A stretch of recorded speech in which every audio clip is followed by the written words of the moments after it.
Hi guys, good afternoon all of you.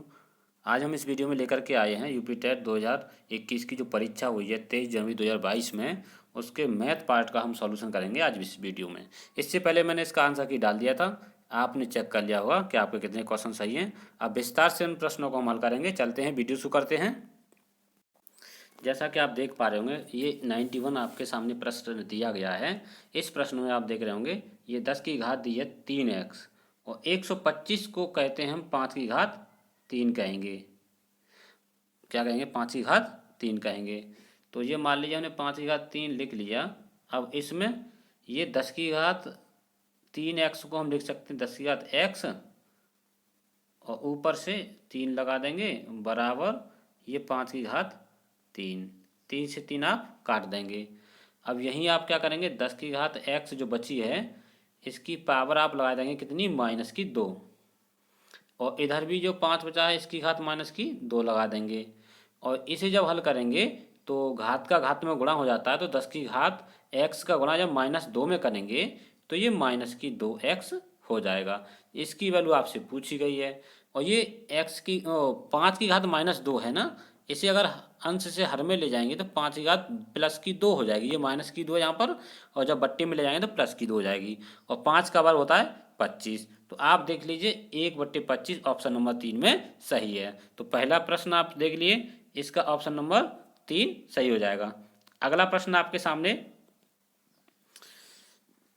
ये जो दी है 16,075 को किसी संख्या से भाग देने पर भागफल 167 आता है और शेषफल कितना आता है? 43। तो भाजक क्या होगा? सबसे पहले जो शेषफल है इसको इसमें से आप घटा दीजिए। जब 16,075 में से 43 घटाएंगे तो देखिए 5 में से 3 गए तो कितना बचेगा? 2। और 7 में से 4 गए तो कितने बचे? 3। और 0 6 1। इसमें आप भाग कर देंगे 167 का। और जो भाग करेंगे आप, तो भाग करने पर जो आंसर आएगा आपका वो आएगा, यहाँ पे भागफल जो आएगा कितना आएगा? 96 आ जाएगा। कितना आएगा? 96 आ जाएगा। तो 96 इसमें ऑप्शन में देख लीजिए, जो होगा वो हो जाएगा आपका आंसर सही। तो इसमें जो भाजक पूछा है वो भाजक हो गया 96। अगला प्रश्न आप देखेंगे 50 से छोटे धन पूर्णांकों में अभाज्यों की संख्या। जैसे सबसे छोटी अभाज्य संख्या होती है आपकी 2, फिर होती है आपकी 3, 5, 7। अब देखो 8 होती नहीं, 9 होती नहीं, 10 होगी नहीं, 11 ले लेंगे। 12 में भाग चला जाएगा, 13 में नहीं जाएगा किसी संख्या का, 14, 15, 16 चला जाएगा, 17 में नहीं जाएगा। 17 के बाद आती है आपकी फिर 18 में चला जाएगा, 19 में नहीं जाएगा, 19 के बाद 21 में चला जाएगा, और 19 के बाद 23, 29, 31, 37, 41, 43, 47। ये आपके अभाज्य संख्याएं हैं। तो आप काउंट करेंगे ये कितने हैं? 1 2 3 4 5 6 7 8 9 10 11 12 13 14 15। तो इसमें ऑप्शन देख लीजिए 15 ऑप्शन नंबर 1 में है। तो ये आंसर आपका 15 हो गया। अगला प्रश्न आप देखेंगे, दो संख्याओं में से बड़ी संख्या का दुगुना छोटी संख्या के 5 गुने से 3 ज़्यादा है। तो आप इसमें देखेंगे जो ऑप्शन नंबर 4 है, देखिए इसमें बड़ी संख्या कितनी है? 14 है। इसका दोगुना कर दीजिए, 14 का 28 हो गया। छोटी संख्या का 5 गुना, तो 5 का 5 गुना करेंगे कितना आएगा? 25 से 3 अधिक है। देखिए 28 25 से 3 अधिक है अधिक। तो ये आपका ऑप्शन नंबर चौथा सही हो जाता है। और देखिए दूसरी कंडीशन क्या है? बड़ी संख्या के 4 गुने। बड़ी संख्या कितनी है? 14। 14 चौक कितना होता है? 56। और छोटी संख्या के 3 गुने का योग। छोटी संख्या कितनी है? 5 का 3 गुना करेंगे तो 15। इन दोनों को टोटल करेंगे तो 71 आना चाहिए। तो इन दोनों को जोड़ेंगे तो 11 और 5 और 1 6 1 7। तो दोनों कंडीशन इसमें फॉलो हो रही हैं ऑप्शन नंबर 4 में। तो ऑप्शन नंबर 4 सही हो जाएगा आपका। चलते हैं अगले प्रश्न की ओर। अगला प्रश्न आपके सामने है, एक वर्ग का क्षेत्रफल जिसकी एक भुजा 8 है। तो इसका क्षेत्रफल देखिए कितना, वर्ग की भुजा 8 दी है तो उसका क्षेत्रफल क्या होता है? भुजा का वर्ग, यानी कि 8 का वर्ग। 8 का वर्ग कितना होता है? 64। और बराबर किसके है? आयत के क्षेत्रफल के। आयत का क्षेत्रफल क्या होता है? लंबाई गुणा चौड़ाई। लंबाई इन्होंने 16 दे रखी है, चौड़ाई आप मान लीजिए बी। 16 चौका 64। बी की वैल्यू कितनी आ गई? 4। तो ऑप्शन नंबर आपका सही हो जाएगा इसमें बी, यानी 95 का आंसर हो जाएगा बी। देखिए ये मैंने जो प्रश्न आपको बता दूं, देखिए ये प्रश्न तो मैंने नहीं कराया आपको, पहला वाला। और दूसरा वाला मैंने विभाज्यता से संबंधित ऐसा प्रश्न मैंने कराया पिछली वीडियो में। और इससे संबंधित प्रश्न मैंने कराया है कि अभाज्य संख्याओं के बारे में आपसे प्रश्न पूछ सकता है। मैंने बताया था प्रश्न कुछ और, लेकिन मैंने पूछा था कि अभाज्य संख्याओं पर कुछ प्रश्न बना सकता है, वो जानने के लिए कि आपको ज्ञान है कि अभाज्य संख्या कौन कौन सी या नहीं है, उस पर प्रश्न बनाएगा जरूर। और इससे संबंधित मैंने प्रीवियस ईयर क्वेश्चन कराए हैं, उसमें से ये क्वेश्चन आया हुआ है। और इसमें भी एक प्रश्न मैंने कराया था वर्ग से संबंधित। ये डिक्टो प्रश्न आया है, मेरी जो लास्ट वीडियो थी 1 घंटे 70 मिनट वाली जो वीडियो बनाई थी मैंने, मैराथन क्लास दी थी मैंने, उसमें डिक्टो प्रश्न है, ये सेम प्रश्न आया हुआ है। इसमें जो है 7/330 आंसर आया है। देखिए क्योंकि इसमें एलसीएम महत्तम समापवर्तक पूछा है, इसने क्या पूछा है? महत्तम समापवर्तक। देखो यहाँ पर हम आ गए, ये डिक्टो प्रश्न है मेरी पुरानी वीडियो का। अब अंश का आप महत्तम समापवर्तक निकालेंगे और हर का निकालेंगे लासा। तो पहले आप अंश को देख लीजिए, 14, 42, 21, इन तीनों में अगर महत्तम समापवर्तक निकालेंगे तो 7 आएगा, क्योंकि 14 में भी 7 का गुणनखंड कॉमन है और 42 में भी 7 है, 21 में भी 7 है। और 4 ऑप्शन में आप देखेंगे अंश में 7 कहीं नहीं है, केवल ऑप्शन नंबर बी में 7 आया है, इसलिए ऑप्शन नंबर बी सही हो जाता है। ये प्रश्न देखिए, ये बहुत सिंपल प्रश्न आया हुआ है आपके सामने। का वर्गमूल है, ये अनुरूप जो 7 है अनुरूप में तोड़ देंगे 2 जगह, तो बनेगा आपका अनुरूप 2 का होल वर्ग और अनुरूप 5 का होल वर्ग। तो ए स्क्वायर प्लस बी स्क्वायर, और ये 2ab के रूप में दे रखा है, तो a प्लस बी का होल स्क्वायर बन जाएगा। ऑप्शन नंबर 4 सही हो जाएगा इसमें, ये वाला। देखिए कितना अच्छा प्रश्न दे रखा है। एक वर्ग और एक समबाहु त्रिभुज की भुजा उभयनिष्ठ है। मान लीजिए ये आपका एक वर्ग मान लिया हमने, ये एक वर्ग है आपका, ठीक है। और इस पे एक त्रिभुज है, त्रिभुज चाहे किधर भी बना ली, मान ली इधर हमने त्रिभुज बना दिया। इसकी भुजाएं क्या हैं? एक कॉमन भुजा ये वाली, जहां पर आप देख रहे होंगे ये वाली।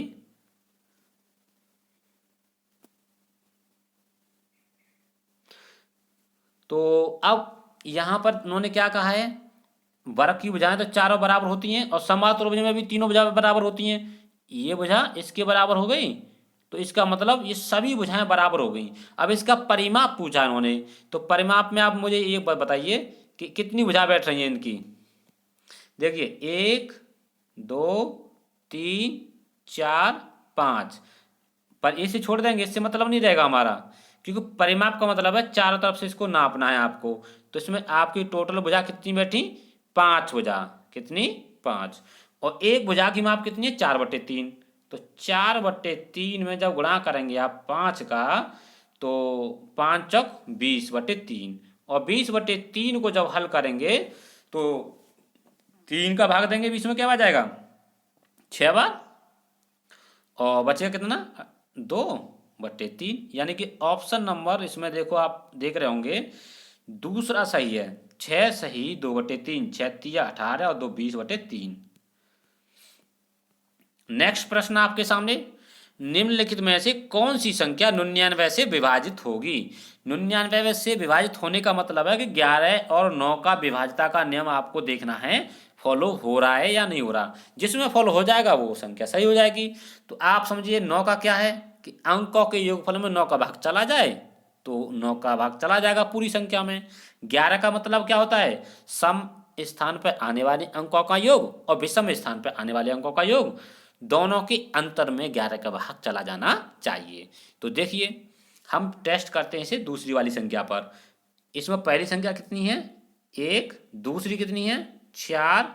तीसरी कितनी है?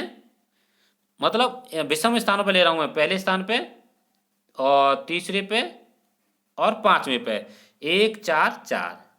तो इसे देखेंगे टोटल करके कितना आएगा? ये 9।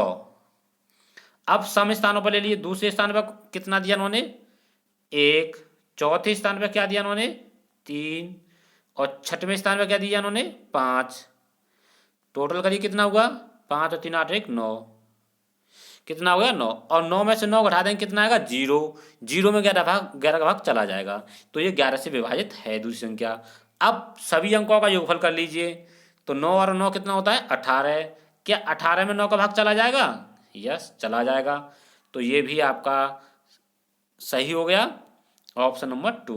इस विभाज्यता से संबंधित मैंने प्रश्न अपनी वीडियो में कराए हैं, और जो मैंने आपको बताया था अभी कि मेरी एक वीडियो है 1 घंटा 17 मिनट की, एक ही वीडियो बनाई है मैंने इतनी बड़ी, और बाद बाकी इतनी बड़ी वीडियो नहीं बनाई है। उसमें आप डिक्टो प्रश्न देख सकते हैं कि मैंने ये प्रश्न कराया है। उसमें बार बार कहा है कि ये पाई वाला और एक आता है सबसे छोटी अभाज्य संख्या 2 होती है। ये 2 प्रश्न ऐसे हैं, इनमें से एक प्रश्न हर बार पूछ लिया जाता है। चलते हैं अगला प्रश्न आपका 101।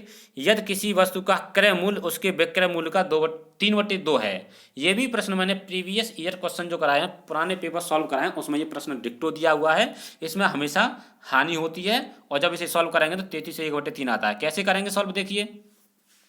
यदि किसी वस्तु का क्रय मूल्य और विक्रय मूल्य का 3/2 है, तो विक्रय मूल्य हमने कितना मान लिया 100 मान लिया, तो क्रय मूल्य निकालेंगे तो क्या होगा विक्रय मूल्य का 3/2, 2 से काटेंगे कितना आएगा 50, और 50 का 3 में मल्टीप्लाई करेंगे कितना आएगा 150। तो 150 आ गया। तो अब आप बताइए कि आपका क्रय मूल्य कितना था 150, विक्रय मूल्य कितना है 100, तो हानि कितनी हुई, क्योंकि देखो विक्रय मूल्य 100 क्रय मूल्य 150, तो जो विक्रय मूल्य कम है तो हानि होती है, तो कितने की हानि हुई 50 की, बट्टे क्रय मूल्य रखते हैं हम नीचे, गुणा कितने का करते हैं 100 का। जब इस संख्या को हल करेंगे तो ये 3 बार कटेगा, 100 का 3 का भाग 100 में देंगे तो आएगा आपका 33 सही 1/3 हानि में। नेक्स्ट प्रश्न आपके सामने दिया गया है, ये संख्या दी है और 12 से भाग देने पर शेषफल क्या आएगा। तो 12 का भाग देकर के आराम से चेक कर सकते हैं, 12 एकम 12, अब आएगा आपका 1 भाग नहीं जाएगा, अंक उतार लेंगे नहीं जाएगा, फिर एक और अंक उतार लेंगे, 12 अट्ठे 96, 96 में देखेंगे आप कितना बचेगा 5 बचेगा, फिर एक और अंक रह गया 2 का, उसे भी उतार लीजिए, 12 चौका 48। अब 48 में देखेंगे 52 में से 48 घटा देंगे कितना बचेगा शेषफल 4 बचेगा। ऑप्शन नंबर 3 सही हो जाता है। ये डिक्टो प्रश्न है, देखिए मैंने कराया था आपको जो प्रीवियस ईयर क्वेश्चन है उसमें कि इकाई के अंक निकालना, मैंने सारी ट्रिक बताई थी आपको उसमें। अब देखिए यहाँ पे इकाई के अंकों पर ही ध्यान देना है आपको।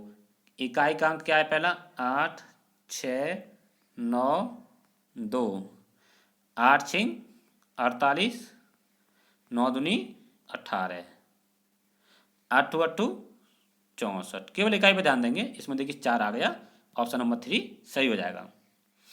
अगला प्रश्न आपके सामने दिया गया है, दिए आंकड़ों का माध्य यदि 4.5 है तो उसका माध्य क्या होगा। अब देखिए इन माध्य दे रखा है ना, माध्य क्या होता है इन सब का योग बट्टे पदों की संख्या बराबर होता है ये आपका 4.5। ठीक, अब ऐसे हल करेंगे, इन दोनों सबको जोड़ लीजिए। तो जोड़ने का तरीका देखिए, आप ऐसा करिए 3 को जोड़ दीजिए 7 में, चाहे से जोड़ लीजिए 5 7 और 7 14, 14 और 5 19, 19 और 8 होता है आपका 27, 27 और 3 30, और ये होते हैं आपके मिला के 10 40 और 2 42, यानी कि टोटल हो जाएगा आपका 42 प्लस x बराबर 45, क्योंकि 4.5 में मैंने 10 का गुणा कर दिया इधर, ये 45 हो गया। 42 को जब उधर ले जाएंगे तो x में से x की वैल्यू निकल आएगी 45 माइनस 42 यानी 3। तो यहाँ तक समझ में आ गया होगा आपके कि x की वैल्यू आपकी कितनी आ गई 3। अब इन्हें आरोही क्रम में लगा लीजिए, सबसे छोटी संख्या 1 है इसमें, इससे बड़ी 2, इससे बड़ी 3, फिर इसके बराबर x जो इसकी वैल्यू आपने निकाली है, फिर 4, फिर 5, अगली संख्या अभी 5 रहेगी, और आप देख रहे हैं आगे और संख्याओं का क्रम लगा लीजिए 7 8 8 जो भी है। आपकी संख्या कितनी है? 1 2 3 4 5 6 7 8 9 10। एन की वैल्यू दी है आपको 10। तो इसमें अगर आपको निकालनी है, माध्यक निकालना है, तो माध्यक के लिए क्या करेंगे, इसका आधा कर देंगे तो कितना आता है? 5। तो 5 और 6वां पद आपको देखना इसमें कौन सा है। पहला पद, दूसरा पद, तीसरा, चौथा, पांचवा। तो हमें पांचवा और छठवां देखना है। पांचवा छठवां क्या है? 4 और 5। इन दोनों को जोड़िए, 4 और 5 होता है 9। इनका कर दीजिए हाफ, तो कितना आएगा? 4.5। 4.5 आ गया इसका आंसर। देख लीजिए ऑप्शन नंबर 3 में है। फॉर्मूला मैं आपको बता दे रहा हूं उसका। n/2 वे पद का मान प्लस n/2 प्लस 1 वे पद का मान बट्टे 2। इस फॉर्मूले से निकाला तो पांचवा पद आएगा यहाँ पर और यहाँ आएगा छठवां पद। तो मैंने आपको बता दिया पूरा सवाल, ये आगे कर लें अपने आप से। देखिए ये है प्रश्न संख्या 105। और 105 में आप देख रहे होंगे कि विचरण का विश्लेषण नामक विधि का मुख्य श्रेय जो जाता है फिशर जी जो हैं, R.A. फिशर, इनको जाता है। ऑप्शन नंबर 2 सही हो जाएगा इसमें। अगला प्रश्न आपके सामने है। यह प्रश्न मैंने डिक्टो कराया है। देखिए इसमें और मैं बताना भूल गया, ये प्रश्न सब मैंने कराए हैं अपने वीडियो में। चलो यहाँ तक मैंने बता ही दिया आपको। ये मैंने अपने प्रीवियस ईयर क्वेश्चन में कराया था। इस तरह के प्रश्न जब बने आपको कि कोई भी त्रिभुज है उसके मध्य बिंदुओं को मिला करके एक त्रिभुज अंदर बना दिया जाए इस तरह से, तो इस त्रिभुज का क्षेत्रफल जो होता है वो 1/4 त्रिभुज ABC के बराबर होता है। क्योंकि इसमें आप देख रहे होंगे इस आकृति में टोटल कितने त्रिभुज हैं? 1 2 3 4। और ये चारों त्रिभुज एक दूसरे के सर्वांग सम होते हैं। सर्वांग सम समझते हैं कि सभी जगह समान रहेंगे उनके। ये इसके सर्वांग सम होगा, ये इसके सर्वांग सम होगा और ये इसके सर्वांग सम होगा। तो ये त्रिभुज जो है इन तीनों के सर्वांग सम हो गया। तो चारों त्रिभुज का क्षेत्रफल समान रहेगा और एक त्रिभुज का क्षेत्रफल निकालना है तो पूरे त्रिभुज के क्षेत्रफल के 1/4 के बराबर रहता है। तो इसमें देखिए ऑप्शन नंबर जो होगा आपका 3 सही हो जाता है इसमें। अगला प्रश्न आपके सामने है। यदि किसी दिए गए आंकड़े का समांतर माध्य A, ज्यामितीय माध्य G और हरात्मक माध्य H। देखिए सिंपल सी बात है। मान लीजिए इसमें आपने दो संख्या मान लीजिए कोई भी, जैसे मान लीजिए हमने ले ली एक 4 और एक ले लिया हमने 9। ठीक, अब इन दोनों का मान लीजिए समांतर माध्य 1 निकालेंगे तो इन दोनों को जोड़ के आधा करेंगे। 9 और 4 होता है 13, 13 का आधा करेंगे तो 6.5 हो गया। ये एक की वैल्यू हो गई। किसी की वैल्यू हो गई? एक की वैल्यू। अब निकालिए जी की वैल्यू। जी की वैल्यू क्या मतलब होता है? इन दोनों गुणा कर लीजिए, अंडर में रहनी चाहिए ऐसे करके। तो गुणा करेंगे कितना आएगा? 9 चौक 36, 36 का वर्गमूल आएगा तो कितना आएगा? 6 आएगा। ये जी की वैल्यू हो गई। अब आप निकालेंगे एच की वैल्यू। तो एच क्या होता है? 2 गुणा ए गुणा बी बट्टे ए प्लस बी। तो 9 और 4 होता है कितना? 13। अब 13 का भाग जब इसमें करेंगे 4 दूनी 8, 8 9 72। अब 72 में जब 13 का भाग करेंगे आप तो जो वैल्यू निकल के आएगी इसकी 13 पंजे 65, 5 आ जाएगा। तो आप देख रहे हैं कि सबसे वैल्यू ज़्यादा किसकी है? ए की है, फिर जी की छोटी है और एच की सबसे छोटी है। तो अब यहाँ क्रम देख लिए, ए की सबसे बड़ी हो गई, फिर जी की, फिर एच की सबसे छोटी हो गई। तो ऑप्शन नंबर इसमें आपका हो जाता है चौथा सही। यदि दो संख्याओं का अंतर, देखो ये डिक्टो प्रश्न मैंने कराया है। ये मैंने प्रीवियस ईयर क्वेश्चन में 2 बार कराया है। ये 2 बार उन परीक्षाओं में आया हुआ है और मैंने कहा कि आएगा ये प्रश्न ऐसा। इस पे योग के वहाँ योग के रूप में दिया या अंतर के रूप में दिया है, कुछ नहीं। इसमें करना क्या होता है? ये संख्या बटे ये संख्या, बस 5/36 आंसर हो गया इसका। अब कैसे होगा? मान लीजिए एक संख्या x है, दूसरी y है। इन दोनों का अंतर दिया है उन्होंने कितना? 5। और गुणनफल कितना दिया है? 36। व्युत्क्रमों का अंतर यानी 1/x और 1/y। अंतर का मतलब समझ रहे हैं? यहाँ माइनस का चिन्ह नहीं है, यहाँ है अंतर का। अंतर का मतलब बड़ी संख्या जो होगी उसमें से ये घट जाएगी। और इसका जब आप एलसीएम लेंगे तो xy आएगा और ये y यहाँ पहुँच जाएगी और ये आ जाएगा x यहाँ। यानी y और x का अंतर या x और y का अंतर बात एक ही है, वो आएगा कितना 5। तो यहाँ से 5 उठा लेंगे, ये रख देंगे ऊपर, और x y का वैल्यू 36। तो ये यों के तो आंसर 5/36 हो जाएगा, जो कि ऑप्शन नंबर 5/36 दो में दिया गया है। 109 प्रश्न आपके सामने दिया गया है। 20वीं सदी के स्वशिक्षित भारतीय गणितीय प्रतिभावान कौन थे? श्रीनिवास रामानुजन है इसका आंसर, ऑप्शन नंबर 4 हो जाएगा। देखिए मैंने आपको बताऊं, ये प्रश्न तो नहीं कराया आपको, मैं आपको न तो ये प्रश्न कराया मैंने, और ये मैंने तो आपको कराया है। एक प्रश्न और आएगा, इसमें से काफ़ी प्रश्न मेरी वीडियो से फंसे हुए हैं, और प्रीवियस ईयर जो क्वेश्चन पेपर कराया उसमें से तो बहुत प्रश्न आए हुए हैं। तो अगला प्रश्न आपके सामने देखिए, ये भी प्रश्न मैंने कराया हुआ है। इसका जो चारों दीवार है, इसका क्षेत्रफल का जो फॉर्मूला मैंने बताया था आपको, 2HL+B ये होता है, और इसकी वैल्यू उन्होंने कितनी दी है? 660 दी है। तो आप यहाँ एक चीज बताइए, कमरे की इन्होंने देखो क्या कहा है, लंबाई उसकी चौड़ाई की दुगनी है। अगर चौड़ाई b है तो लंबाई हमने मान ली 2b, ठीक, चौड़ाई की दुगनी मान ली हमने। अब l की वैल्यू तो l रहेगी, और b की जगह क्या लगा देंगे हम? 2b। नहीं, l की जगह 2b लगाएंगे, l की वैल्यू है ना, तो l की वैल्यू 2b लगा दीजिए यहाँ पर। तो देखिए 2 गुणा h की वैल्यू कितनी है? 11। 2b और 1b, 3b हो जाएंगी टोटल ये, क्योंकि l की वैल्यू कितनी है? 2b, 1b यहाँ पहले से है, 3b हो जाएंगी यहाँ पर। बराबर कितना है? 660। देखिए 2 को गुणा जब 3 में करेंगे तो आएगा 6, और 6 का गुणा करेंगे 11 में तो आएगा 66, और 66 से 660 को काटेंगे तो 10 बार। तो b की वैल्यू कितनी आ गई? 10। तो b की वैल्यू 10 लगा देंगे, l की वैल्यू दूनी हो जाएगी, 10 दूनी 20, और 20 और 10 का गुणा करेंगे तो बन जाएगा आपका LB। LB का मतलब लंबाई गुणा चौड़ाई, जो कि हो जाएगा 200। अब आप बताइए, छत की जो क्षेत्रफल निकालेंगे उसमें लंबाई गुणा चौड़ाई होता है, ऊंचाई से कोई मतलब नहीं होता, तो ऑप्शन नंबर 2 सही हो जाएगा। ये भी प्रश्न मैंने डिक्टो कराया है, लास्ट वीडियो जो मैंने बनाई है 1 घंटा 17 मिनट की, उसमें ये प्रश्न दिया गया है आपका डिक्टो, कोई अंतर नहीं है इसमें। देखिए किस तरह से है ये प्रश्न। यहाँ पर a की वैल्यू आप मान के चलिए 3, शॉर्ट ट्रिक में बताऊंगा मैं आपको, और b की वैल्यू 3 मान के चलिए, c की वैल्यू 7 मान के चलिए, कुछ नहीं करना आपको।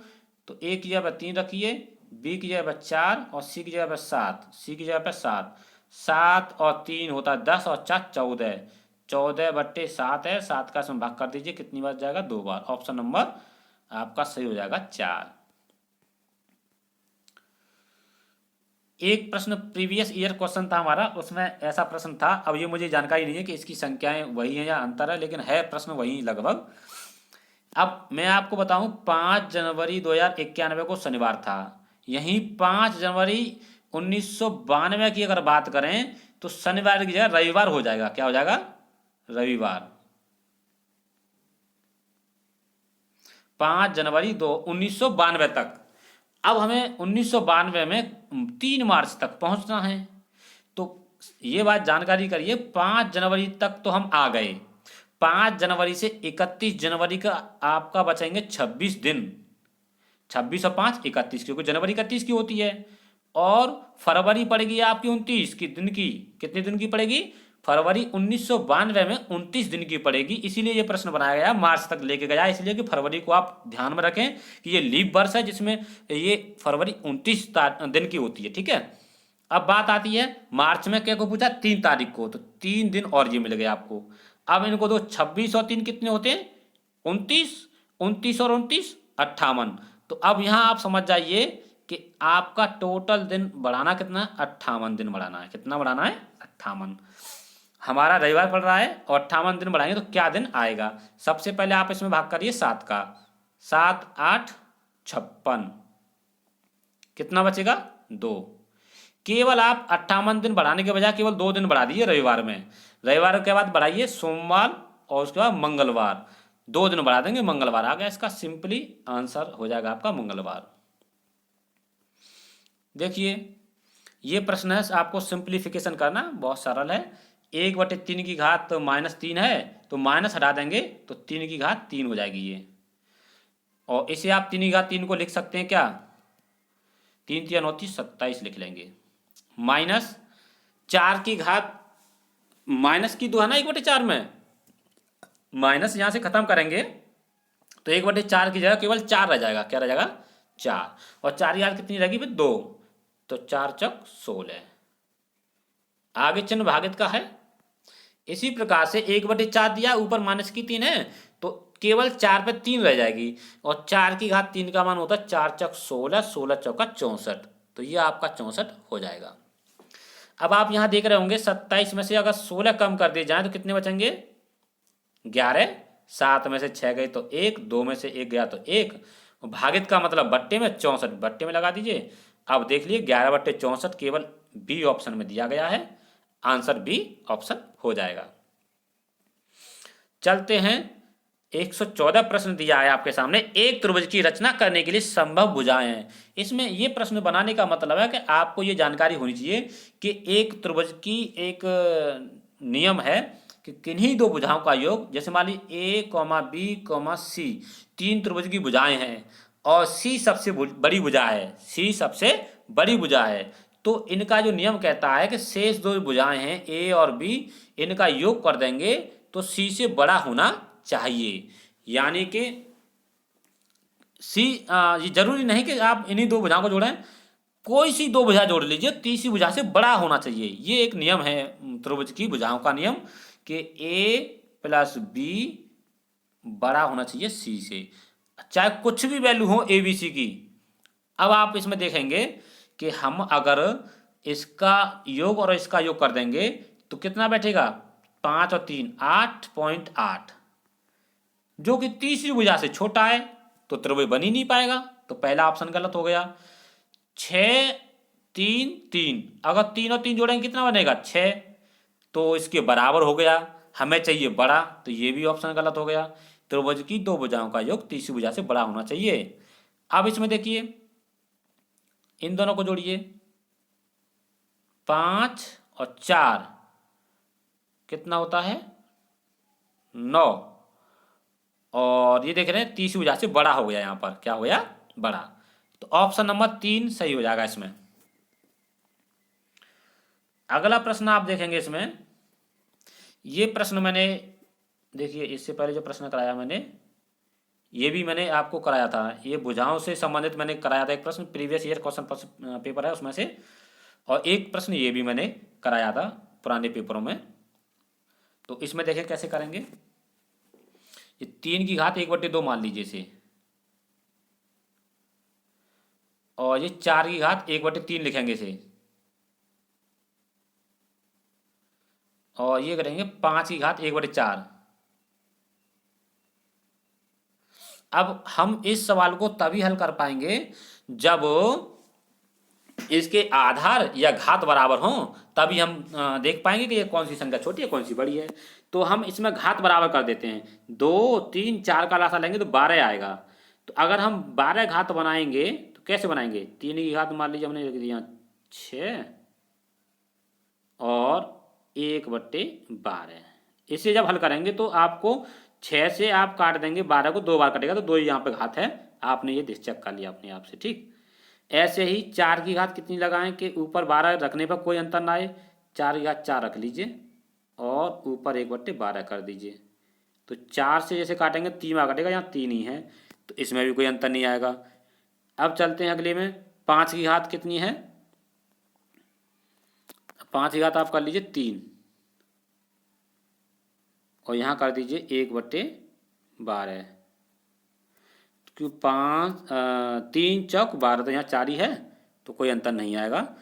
अब आप इसे घात तो बराबर आपने कर ली, अब आप बताइए 5 का क्यूब कितना होता है 125, और 4 की घात 4 कितनी होगी, 4 चौक 16, 16 चौका 64, और 64 में तो देखिए ये 3 की घात 6 का मान हो जाएगा आपका कितना,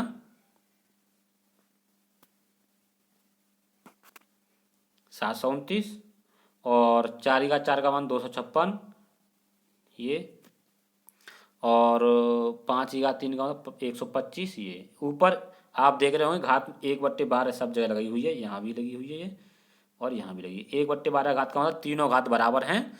तो अब देखिए 729 और 256 125, इनको आरोही क्रम में लाएंगे, यानी सबसे छोटी पहले, फिर उससे बड़ी, फिर उससे बड़ी। यानी कि 125 सबसे छोटी है, 256 इससे बड़ी है, फिर 729 सबसे बड़ी है। ये उल्टा कर दीजिए इनका, जो आगे जो दिया है संख्या ये, इसको उल्टा लिखना है, पहले लास्ट वाली, फिर बीच वाली, फिर पहली वाली। तो आप इसमें देख लीजिए कौन सा आंसर सही होगा। पहले 5, फिर 4, फिर 3। ये ऑप्शन नंबर डी सही हो जाएगा इसमें।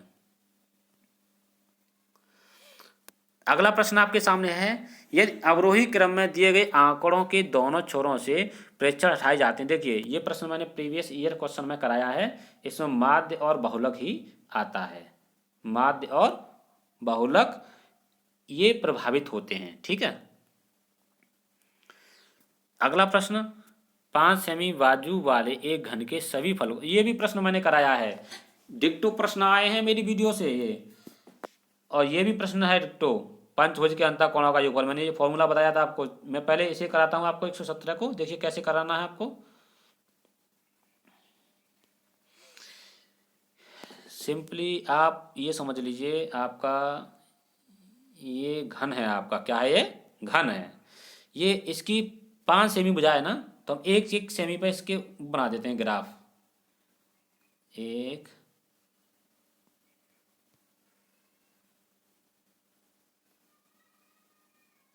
2, 3, ये मान लीजिए, माना कि ये एक एक सेमी के बना दिए मैंने कॉलम, ठीक। इसी प्रकार से 10 बनाइए, 1, 2, 3, 4, 5। अब ये एक घन की एक सतह की बात कर रहा हूं मैं केवल, और घन में कितनी सतह होती है, टोटल 6 सतह होती हैं।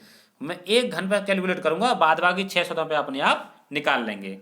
देखिए जो किनारे पे हैं ये कोने कोने वाले, इससे आपके प्रश्न कई बनेंगे, आप यहाँ समझ लीजिए अच्छे से। अभी तो पूछा है कि केवल एक सतह पर रंग हो, ऐसे घन कितने होंगे। कभी पूछ लेगा 2 सतहों पर रंग कितने घनों पर होगा, कभी पूछ लेगा कि 3 सतह पर रंग हो, ऐसे घनों की संख्या कितनी होगी। तो ये केवल कोने कोने पर देखिए, ये जो कोने कोने पर ये 3 रंग से होते हैं। कितने रंग से होते हैं, ये 3 रंग से। बाद बाकी ये जो बचे हैं 1, 2, 3, 4, 5, 6, 7, 8, 9, 10, 11, 12, ये 12 जो घन है इनकी सतह पर दो तरफ से रंग होगा, और रह गए जो अंदर, क्योंकि ये किनारे वाले हैं ना, किनारे वाले हैं तो इन पर डबल डबल होगा इन पर, और कोने वालों पर 3 3 होता है, ये नोट कर लीजिए। अब बीच में कितना बचा, 1, 2, 3, 4, 5, 6, 7, 8, 9, 9 घन ऐसे होंगे जिनकी एक सतह पर रंग होगा। कितने घन, 9। और ये एक सतह का मैंने बताया आपको टोटल 6 सतह होते हैं, 9 6 54, तो यानी कि 54 घन आपके ऐसे होंगे जिनकी एक सतह पर रंग होगा। ऑप्शन नंबर 3 सही हो जाएगा। देखिए डिक्टो प्रश्न आए वीडियो से, अच्छे प्रश्न आए, काफी प्रश्न फंसे जो मैंने आपको बताए थे। 1 घंटे 17 मिनट की जो वीडियो बनाई थी मैंने, और वो जो परीक्षा रद्द हुई थी उससे पहले मैंने बनाई थी, और उसमें से मेरे इसमें काफी प्रश्न डिक्टो मिले हैं। तो इसमें देखेंगे इन्होंने कहा है पंचभुज के अंतःकोणों का योगफल कितना होता है, 2n-4 का फॉर्मूला होता है, और इतने समकोण होता है। क्या होता है, समकोण का मतलब 90 का गुणा और कर लीजिए। इसमें भुजा कितनी है, पंचभुज का मतलब 5 भुजा वाला, n का मान यहाँ 5 लाएंगे और 2 का गुणा कर दिए 5 में तो 10 हो जाएगा, -4, 10 - 4 कितना आएगा, 6 गुणा 90, 9 6 54, 54 का मतलब हो गया 540। आप ऑप्शन नंबर देखेंगे तीसरा सही हो जाएगा इसमें, ठीक। ये भी डिक्टो प्रश्न है, प्रीवियस ईयर क्वेश्चन में मैंने ये कराया है आपको। अब आप वीडियो देखेंगे पुरानी तो मिल जाएगा आपको कि ये मैंने कहाँ कराया है। सबसे पहले मानिए इसको छोड़ दीजिए, इतने भाग को। अब बात करते हैं धसे हुए भाग का 1/3 भाग बाहर खींचा जाता है। तो हमने मान लिया कीचड़ में जो फंसा हुआ भाग है वो x है। वो कितना है, x फंसा हुआ कीचड़ में भाग इनका। अब हमने 1/3 बाहर खींच लिया। कितना खींच लिया? 1/3। जो कीचड़ में है उसका 1/3 बाहर निकाल लिया तो अंदर कितना रह जाएगा? 2/3। देख रहे हैं ना, 1/3 अगर हमने कीचड़ से बाहर निकाल लिया तो 2/3 अंदर रह गया शेष। और जो कि अंदर शेष कितना बताया उन्होंने? 8 मीटर के बराबर बताया इन्होंने। एक बार फिर से समझिए। अगर मान लीजिए हमने मान लिया जो कीचड़ में फंसा हुआ भाग है वो x है और उसमें से 1/3 भाग बाहर ले लिया तो शेष कितना बचेगा? अंदर 2/3 बचेगा। x का 2/3 बचेगा जो कि कितने के बराबर है? 8 के। इतना समझ में आ गया होगा। 8 का गुणा कर लीजिए या 2 से इसे काट दीजिए 4 बार और 4×3=12। तो कीच के अंदर जो रह गया आपका, जो x की वैल्यू यहां से आप निकालेंगे 12 आ जाएगी। कितनी आ जाएगी? x = 12। कीचड़ के अंदर कितना है? 12 है। अब आ जाइए इस लाइन पर। एक खंबे का 4/7 भाग कीचड़ में धंसा है, यानी कि ये 4/7 भाग है।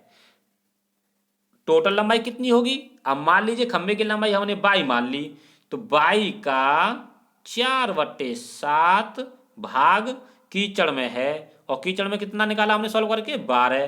तो टोटल लंबाई बाई निकालने की क्या करेंगे? 4 से 12 को काटेंगे 3 बार और 7 का गुणा कर देंगे 3 में। बाई की वैल्यू आ जाएगी 21 मीटर। तो आप यहां समझ गए होंगे कि इस प्रश्न का आंसर कितना हो जाएगा? 21। ये डिक्टो प्रश्न कराया हुआ मेरा। ये भी प्रश्न मैंने कराया है, जो प्रीवियस ईयर क्वेश्चन है उसमें है ये। तो इसको देख लेते हैं कैसे करना आपको। ए और बी का एक दिन का काम हो जाएगा 1/12 और बी और सी के एक दिन का काम हो जाएगा 1/15 और सी और ए का, समझ लीजिए ए और बी 12 दिन में काम कर रहे हैं और एक दिन में काम निकालेंगे तो 1/12 भाग काम कर पाएंगे वो। और सी और ए का ये 20 है तो 1/20 कर देंगे। अब इन तीनों को जोड़ेंगे तो देखो एक ए और एक ए, ये डबल ए हो जाएगा, ऐसी डबल बी हो जाएगी, ऐसी डबल सी हो जाएगी। तो आप यहाँ लिख सकते हैं 2 गुणा ए प्लस बी प्लस सी के एक दिन का काम कितना हो जाएगा। तो एक दिन का काम कितना हो जाएगा? 1/12 और 1/13, 1/15, ये आपका 15 है यहाँ पर और 1/20। इनको लासा लेकर के जब आप हल करेंगे तो इसे एलसीएम ले लेंगे आप। एलसीएम ले लीजिए इसका 60। 12 का भाग करेंगे 60 में, 12×5 60 और 15×4 60 और 20 से करेंगे 20×3 60। तो 5 और 3 कितने हो? 5 और 4 9, 9 और 3 12। 12 से काटेंगे 60 को तो 12×5 60 और 2 का ये है इधर, इधर ले जाएंगे इसके नीचे तो ये 5 दूनी 10। 2 का गुणा 5 में कर देंगे तो 5 दूनी 10। यानी कि आपका जो निकलेगा वो निकलेगा ए प्लस बी प्लस सी का एक दिन का जो काम है वो 1/10 भाग हो जाएगा। कितना हो जाएगा? 1/10। अब इसमें से हमें निकालना किसका है? ए अकेले उसी काम को कितने दिन में करेगा, हमें ए का निकालना है। तो बी प्लस सी की वैल्यू का यहाँ पे देखिए, बी प्लस सी यहाँ पे कितनी है? 1/15 है।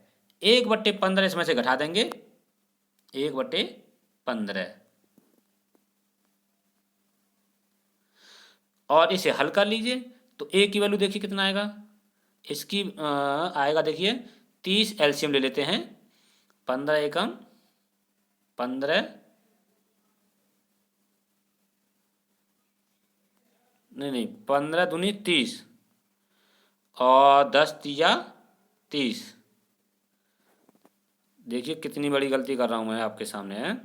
एलसीएम ले रहे हैं देखो तो आएगा 30 और 10 का भाग करेंगे 30 में तो 3 बच जाएगा और 15 का भाग करेंगे 30 में तो 15 दूनी 30 जाएगा।